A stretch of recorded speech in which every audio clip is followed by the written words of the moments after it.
My name is Simon Francis. I'm the coordinator of the End Fuel Poverty Coalition, a network of over 60 organisations ranging from small community groups in rural areas through to large trade unions, health charities, green charities that have come together to call for an end to fuel poverty in this country.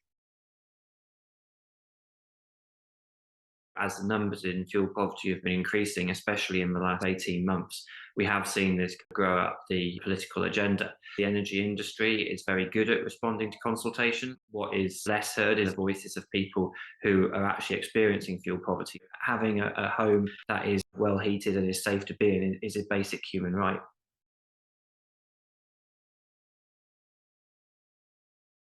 Landlords have an absolutely fundamental role to play in helping to end fuel poverty. The reality is this winter that the majority of people in social housing and in private rented sector are going to be in fuel poverty. So it is not something to be ashamed of. It is happening to everyone. People shouldn't be ashamed about coming forward. And maybe that's the key to some of the communication that landlords might want to use, which is we've heard from other tenants that this is happening to them, that here's how we can help. That sort of message is really going to hopefully reassure people that they don't have to face it alone. Not only is there help from landlords, from the energy firms, but citizens' advice can give help. If they're elderly, Age UK, if they're disabled, then Scope. There are helplines and information available from charities that are specific to people's needs. That might be a way of trying to start that conversation and try and encourage people to come forward.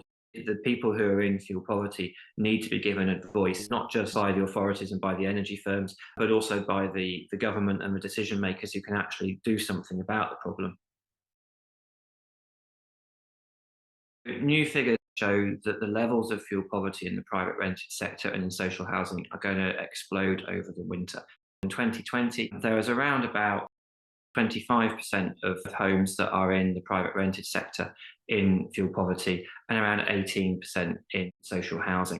Ofgem are going to introduce another price cap rise from January 2023. And in the private rented sector, it's going to be the case that unless there's government help, two-thirds of private rented tenants are going to be in fuel poverty. For social housing, the figure is 47%, so almost half.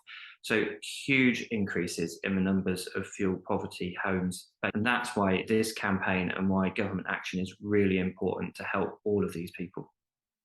Make sure that tenants have access to all of the benefits that they are entitled to. And also now with the new additional support that the government has introduced, and we really would urge you to get that message through. And for those who are on means tested benefits and have got access to other support, make sure that they are getting that. If they are a vulnerable resident and they have existing health conditions, the energy firm needs to know about that.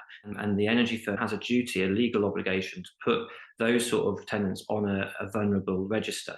And that means they can't be cut off. That telling them that they have to make that call, they have to contact the energy firm because the prepayment tariff is more expensive than the tariff that they'll be on, even the default tariff that they'll be on at the moment. So we really need to stop people going onto prepayment meters. It's an inhumane way of paying for your energy. We've got stories of people who are having their debt taken off their prepayment meters. So they're not actually getting any energy because the energy firm is taking that as debt payment. We really want to try and stop that practice, and any help that landlords can give on that would obviously be appreciated by those tenants that are in that situation.